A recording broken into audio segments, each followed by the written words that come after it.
ముందుగా నాకు ఒక ధన్యమైన జన్మనిచ్చి నన్ను మీ అందరి గుండెల్లో ఆయన ప్రతిరూపంగా నిలిపినందుకు విశ్వవిఖ్యాత నట సార్వభౌమ విశ్వానికే నట విశ్వరూపం ఎలా ఉంటుందో చూపించిన కారణ జన్ముడు మా నాన్నగారు, నా గురువు, నా దైవం, విశ్వవిఖ్యాత నట సార్వభౌమ నటరత్న పద్మశ్రీ డాక్టర్ నందమూరి తారక రామారావు గారిని తలుచుకుంటూ అందరికీ ఇవాళ చాలా వింతగా ఉంది.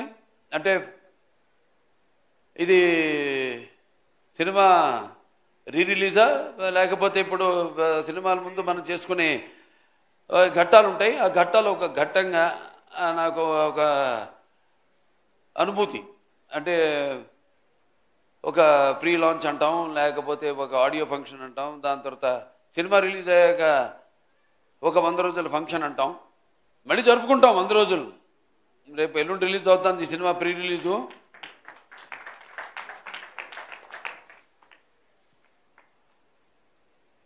వారాహి చలనచిత్రం వాళ్ళు సమర్పించిన సాయి కొరపాటి గారికి, అనిల్ శుంకర్ గారికి, అలాగే 14 న్యూస్ నిర్మాతలు రామ్ ఆచంట గారికి, గోపి ఆచంట గారికి, సాయి కొరపాటి గారికి ముందుగా నా శుభాకాంక్షలు తెలియజేసుకుంటూ, అలాగే ఈ కార్యక్రమానికి విచ్చేసిన నా అభిమానులకైతేనేమి, టీవీ మాధ్యమం ద్వారా ఈ యొక్క పండుగను, ఈ యొక్క వేడుకను, ఈ సంబరాన్ని చూస్తున్న ప్రేక్షక దేవుళ్ళకైతేనేమి, అలాగే నా తోటి కళాకారులకు, సాంకేతిక నిపుణులకు, అలాగే ప్రింట్ అండ్ ఎలక్ట్రానిక్ మీడియా వారికి, ఆహ్వానితులకి అందరూ కూడా నా హృదయపూర్వక నమస్కారం తెలియజేసుకుంటున్నాను. ఇప్పుడు ఒకేసారి రికార్డులు అనేవి జనం ఇస్తారు ఒక రివార్డుగా. ఎందుకంటే ఒక తీసిన సినిమా మంచి ఉద్దేశం తీసింది అయితే తప్పకుండా ఆ సినిమాని ఆదరిస్తారు, వెన్ను తట్టి ఇంకా మంచి సినిమాలు ఇలాంటివి మాకు అందజేయండి అని ప్రోత్సహిస్తారు. అది ఒక ప్రత్యేకత మన తెలుగు ప్రేక్షకులకి. ఇవాళ చూస్తున్నాం మన తెలుగు ప్రేక్షకుల యొక్క సినిమాల ప్రభావం యావత్ భారతదేశంలో పాకిందంటే ఇవాళ మనం ఇస్తున్న మంచి సందేశాలు ఏంటి మన సినిమాల ద్వారా అన్నది, దాని ప్రభావం ఎంత ఉందో ఇవాళ మనకి మన కళ్ళ ముందు సాక్షాత్తుగా తెలుస్తుంది, కనబడుతుంది. అలాగే ఇప్పుడు సినిమాలు ఈ రికార్డులు ఇవన్నీ నాకు కొత్త ఏం కాదు.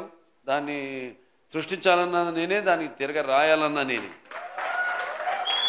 ఎందుకంటే ఎప్పుడు నా కథ ఎన్నుకోవడంలో అయితేనేమి, లేకపోతే నా దర్శకుడు అయితేనేమి, నా కో ఆర్టిస్టులు అయితేనేమి, నా సాంకేతిక నిపుణులు అయితేనేమి, వాళ్ళందరి మీద నాకు గట్టి నమ్మకం ముందే తెలిసిపోతుంది. ఒకేసారి మరి గతంలోకి వెళ్తే 30 సెంటర్లో సిల్వర్ జూబ్లీ చేసుకుని కొత్త భారతదేశంలో కొత్త రికార్డుని సృష్టించింది సమరసింహారెడ్డి. అలాగే 105 సెంటర్లో ఆ రోజుల్లో శతదినోత్సవం జరుపుకుని 100 కేంద్రాల్లో 100 రోజులు ఆడిన సినిమా నరసింహనాయుడు. ఇప్పుడు ఈ లెజెండ్ అన్నది 400 రోజులు 4 ఆటలతో, అది కూడా 2 సెంటర్లలో ఆడి మరి ఆల్ టైమ్ ఇండస్ట్రీలోనే ఆల్ టైమ్ రికార్డుగా, ఆల్ ఓవర్ ఇండస్ట్రీలోనే ఆల్ టైమ్ రికార్డుగా నిలిచిన సినిమా మన లెజెండ్. అలాగే 1116 రోజులు 4 ఆటలతో ఆడి మరొక కొత్త రికార్డుని, ఈ 4 అంకెల రోజుల్ని దాటిన మన సౌత్ ఇండియాలో ఏకైక సినిమా మన లెజెండ్. అంటే ప్రేక్షకులు ఆదరిస్తున్నారంటే సినిమా కేవలం వినోదానికే కాదు, ఒక బాధ్యత. అదే మేము తీసుకుంటాం. ఇప్పుడు నా ప్రతి సినిమాలో ఏదో ఒక సందేశం ఉంటుంది. అంటే ఒక సినిమా అంటే దానికి మనం సమాజం పట్ల స్పృహ, అలాగే రాజకీయంగా వాడికి ఒక చైతన్యం జనంలో కలిగించాలి ఎప్పుడు సినిమాల ద్వారా అన్న ఆలోచనతోనే ఏ సినిమా అయినా దాని కథాంశాన్ని ఎన్నుకోవడం జరుగుతుంది. అలా అంటే సెంటిమెంట్స్ కావచ్చు, వీరసింహారెడ్డి సినిమా లాంటి సెంటిమెంట్ కావచ్చు, లేకపోతే మొన్న రిలీజ్ అయిన నేలకొండ భగవంత్ కేసరి కావచ్చు, మహిళలు, ఈ సినిమాలు మహిళలకు ఇచ్చిన సందేశం. అలాగే నేలకొండ భగవంత్ కేసరి కానివ్వండి, ఒక అన్నా చెల్లెళ్ళ రక్త సంబంధం కానివ్వండి, ఒక వీరసింహారెడ్డిలో ఇవన్నీ సినిమాలు చూసుకుంటే అంటే ఇవాళ నాకు అనిపిస్తుంది, నాకు అదృష్టం కలిగిందని. ఆ కళమ్మ తల్లి చల్లని ఆశీస్సులు, ఆవిడ ఆశీస్సులు, కళమ్మ తల్లి ఆశీస్సులు, తన తల్లిదండ్రుల యొక్క ఆశీస్సులు ఉండబట్టి ప్రేక్షకులు, మన తెలుగు ప్రేక్షకుల ఒక ప్రత్యేకత. అది నేను అన్నాను ఇంతకుముందు, ఎప్పుడు ఏ కొత్త సినిమానైనా వాళ్ళు ఆదరిస్తారు. సో మనం ఎప్పుడు దానికంటే ఒక ముందు ఆలోచించాలి. ఎందుకంటే సినిమా అన్నది ఇప్పుడు దైనందిన కార్యకలాపాలతో సతమతమవుతూ అన్న వస్త్రాలు అనే అవసరంతో పాటు సినిమాను కూడా ఎంచుకున్నారు జనం. కానీ ఇవాళ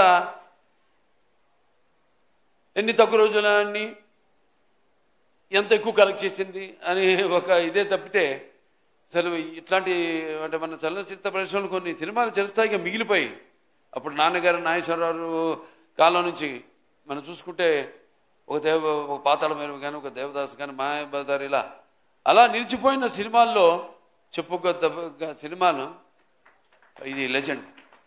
ఒక సింహ కానివ్వండి, ఒక లెజెండ్ కానివ్వండి, ఒక అఖండ కానివ్వండి, ఇవన్నీ కూడా, అలాగే మన నేలకొండ భగవంత్ కేసరి కానివ్వండి, ఇవన్నీ కూడా అదొక తృప్తిని, అంటే తృప్తిని ఇవ్వలా, ఇంకా కసి పెంచింది. ఇంకా మంచి సినిమాలు అందించాలి. ఎస్, మనం వెళుతున్న రూట్ కరెక్ట్. సో ఆ రూట్లోనే వెళ్తూ ప్రజలిస్తున్న ప్రోత్సాహంతో ఇంకా మంచి మంచి సినిమాలు ఇవ్వాలని ఒక తాపత్రయం. అందుకే అంటుంటా, ఇవాళ అనుకోకుండా ఈవిడేమో మా సోనాల్ చౌహాన్ ఇదిగో పసుపు రంగు బట్టల్లో వచ్చింది. పసుపు శుభానికి సూచకం. అలాగే పసుపు ఒక మంచి ఆనందమైన వేడుకలకు ఆహ్వాన గీతం. పసుపు అనేది ఒక సంక్షేమానికి ఒక నిర్వచనం. అలాగే పసుపు అనేది ఒక అభివృద్ధికి ఒక నిదర్శనం. అలాగే పసుపు అన్నది ఆత్మాభిమానానికి ఒక నిలువెత్తు రూపం. అలాగే పసుపు అన్నది ఆత్మ గౌరవానికి ఎగరేసిన కేతనం. అటువంటి బ్రహ్మాండమైన శుభసూచకం నేను చెప్పేది. ఎందుకు శుభసూచకం చెప్తున్నానంటే 2014లో అప్పుడు ఎలక్షన్స్ ముందు విడుదలైంది సినిమా లెజెండ్. దాని ప్రభావం ఎంత ఉండిందో ఆ ఎలక్షన్స్ యొక్క రిజల్ట్స్ ద్వారా మనకు తెలిసింది. ఇవాళ మళ్ళీ రేపు ఎన్నికలు రాబోతున్నాయి. మేము ప్రతి సినిమాలో కూడా ముందే ఊహించి 10 ఏళ్ళ తర్వాత జరగబోయేది ఎప్పుడో లెజెండ్లో చెప్పాము, అఖండాలో చెప్పాము. ఎలా ఇక నేను ఎక్కువ రాజకీయాలు మాట్లాడదలుచుకోలే, ఇక రేపటి నుంచి ప్రచారం ఉంది, అక్కడ మాట్లాడతాను. ఏమేమి జరగబోతాయో ముందుగానే మేము ఊహించి వాటి గురించి చెప్పడం, అవి వాడు నిజం కావడం. సో ఇవన్నీ ఏంటంటే మాకు నేను చెప్పాను, మనకంటే జరగబోయేది అది యాదృచ్ఛికమో కాకతాళీయమో అది మాకు ఒక మన స్ఫురణలోకి రావడం, అది చూపించడం, అలాగే ఇప్పుడు జరగడం, ఇప్పుడు ఆ సంఘటనలు ఇప్పుడు జరగడం అన్నది దురదృష్టవశాత్తు నిజ జీవితంలో మనం చూస్తున్నాం. సో ఎంత ప్రభావం, ఎంత సినిమా మాధ్యమం అన్నది ఎంత ప్రభావం ఉంటుందో అది రేపు ఎలక్షన్లో చూడబోతున్నారు మీరు. మళ్ళీ సినిమా అనుకోకుండా నేను 50 ఏళ్ళైంది ఇండస్ట్రీలోకి, ఏంటి వయసు ఇంకా తక్కువే, నేను 50 ఏళ్ళైంది ఇండస్ట్రీలోకి వచ్చి. ఇది నా 50వ సంవత్సరం. 50వ సంవత్సరంలో మళ్ళీ లెజెండ్ రిలీజ్ కావడం 2014 రోజులు గుర్తు చేస్తుంది నాకు, సంవత్సరం గుర్తు చేస్తుంది నాకు. మళ్ళీ ఈ సినిమా ఎలక్షన్స్ ముందు రిలీజ్ కావడం అంత కాకతాళీయం, యాదృచ్ఛికం అంతే. జయం మనదే.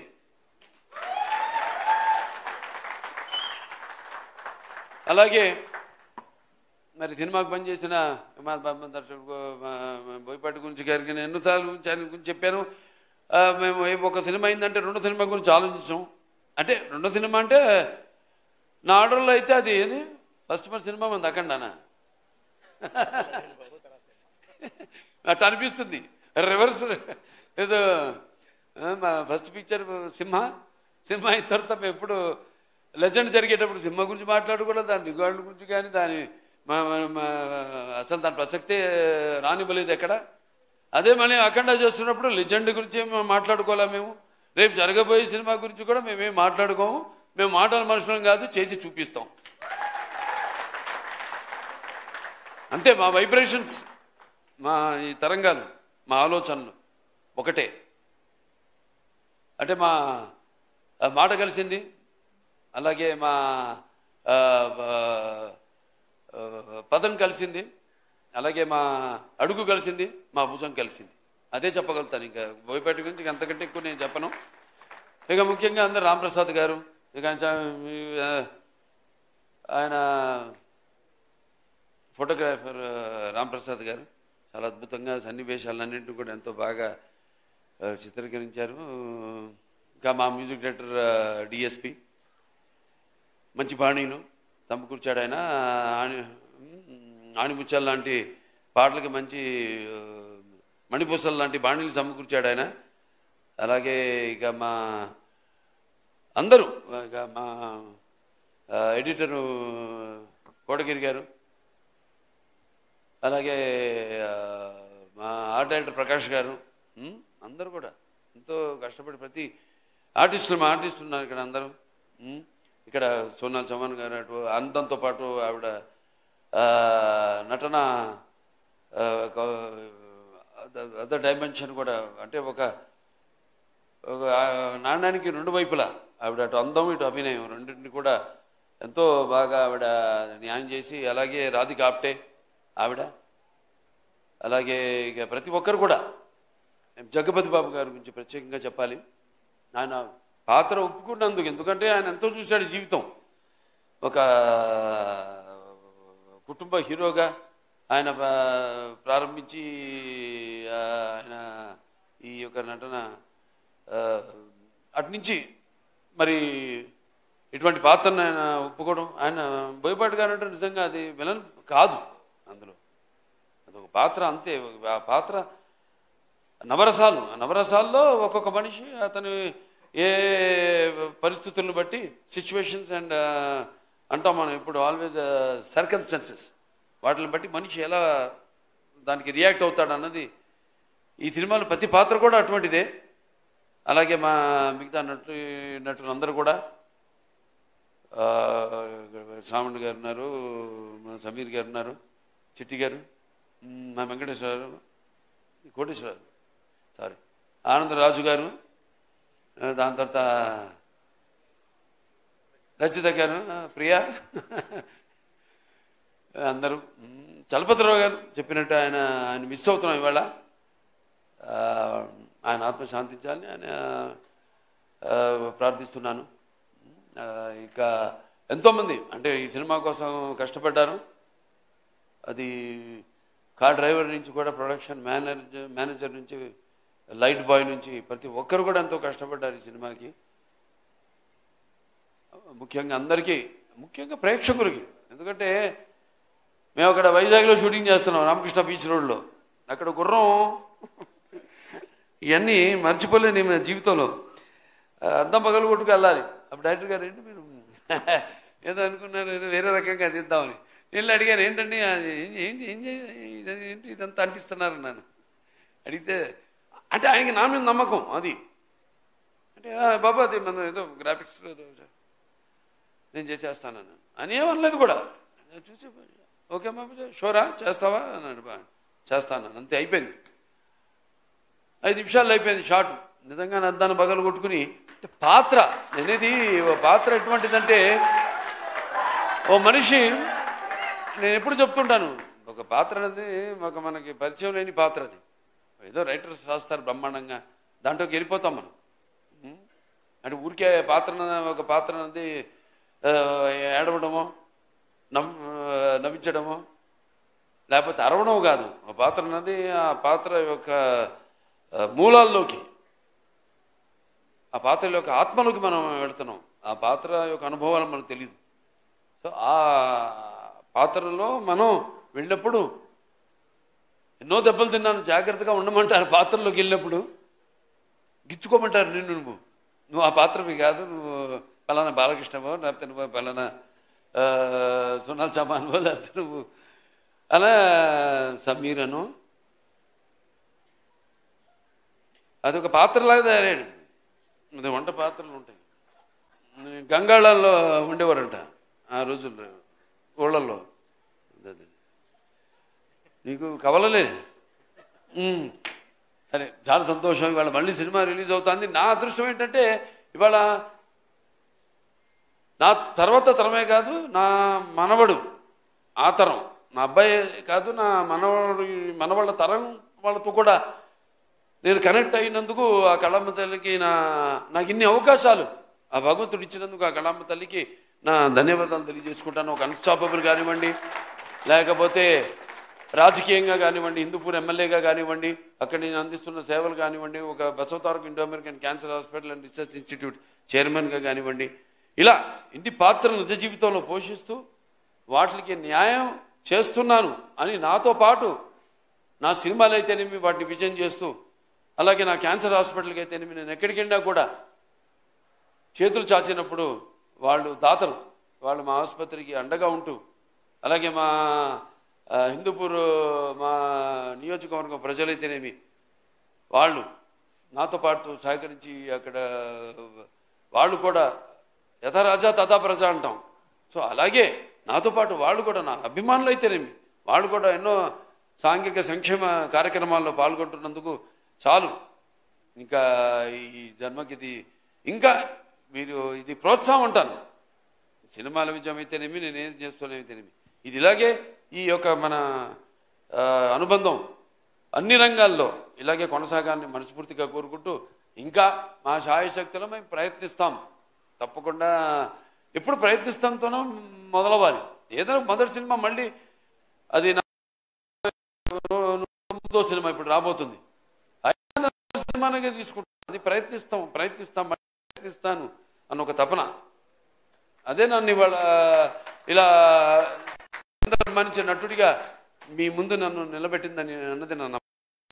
సో మరొకసారి ఈ సినిమాని అంత విజయం అప్పుడు చేసినందుకు, మరి రేపు చేయబోతున్నందుకు అందరూ కూడా నా ధన్యవాదాలు. నా అభిమానులందరూ కూడా నా ధన్యవాదాలు. అలాగే చలనచిత్ర పరిశ్రమకు కూడా ఇటువంటి మంచి సినిమాలు ఇంకా అందరూ కూడా అందించాలని మనస్ఫూర్తిగా కోరుకుంటూ నేను సెలవు తీసుకుంటున్నాను.